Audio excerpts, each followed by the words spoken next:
ఈ ప్రపంచంలో ప్రతి ఒక్క వస్తువుకి దానికంటూ ఒక ప్రత్యేకత కారణంగానే దానికి ఒక ప్రాముఖ్యత ఉంటుంది. శస్త్రాల గురించి మాట్లాడుకుంటే ఉదాహరణకి ఖడ్గం. ఖడ్గం నిర్మాణం ఎలా జరిగింది అంటే రక్షించడం కోసం. అది చాలా వేగంగా ఎదుటున్న శత్రువుని చీల్చగలుగుతుంది.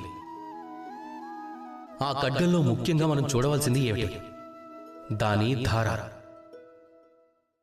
దానికంటూ ఒక వరుంటుంది, దానిలోనే ఈ ఖడ్గాన్ని ఉంచుతారు. అదేవిధంగా మనం బాణం గురించి మాట్లాడుకుంటే అది ఎంత పదునుగా ఉంది, అది ఎంత బలంగా ఉంది అనేది అవసరం లేదు.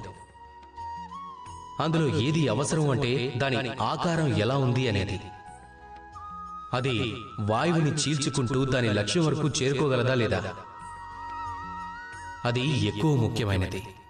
అంతేగాని అది పెట్టే అమ్ముల పొది గురించి ఆలోచించకూడదు.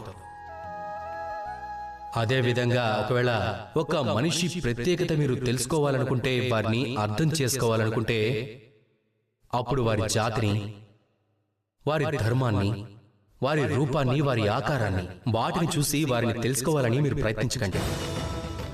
వారిని అర్థం చేసుకోవడానికి మీరు వారిపై ఆధారపడకండి. వారి స్వభావాన్ని చూడండి, వారి గుణాన్ని చూడండి, వారి ప్రతిభను చూడండి, వారి కర్మలను చూడండి. ఎందుకంటే ఇదే ఒక వ్యక్తి యొక్క వాస్తవిక గుర్తింపు. ఇదే వారి అస్తిత్వం. మీరెప్పుడైనా ఒక నర్తకుడు చాలా చక్కగా నాట్యం చేయడం చూశారే అనుకోండి, అప్పుడు మీరు ఇది ఆలోచించరు కదా, తను ఎక్కడి నుంచి వచ్చాడు, ఏం తింటాడు, తన మిత్రులు ఎవరు అని. మీరు తన నాట్యాన్ని చూస్తారు, తన కళను చూస్తారు, దాన్నే ప్రశంసిస్తారు, దాన్నే పొగుడుతారు కూడా. అదేవిధంగా ప్రపంచంలో అందరినీ గౌరవించండి.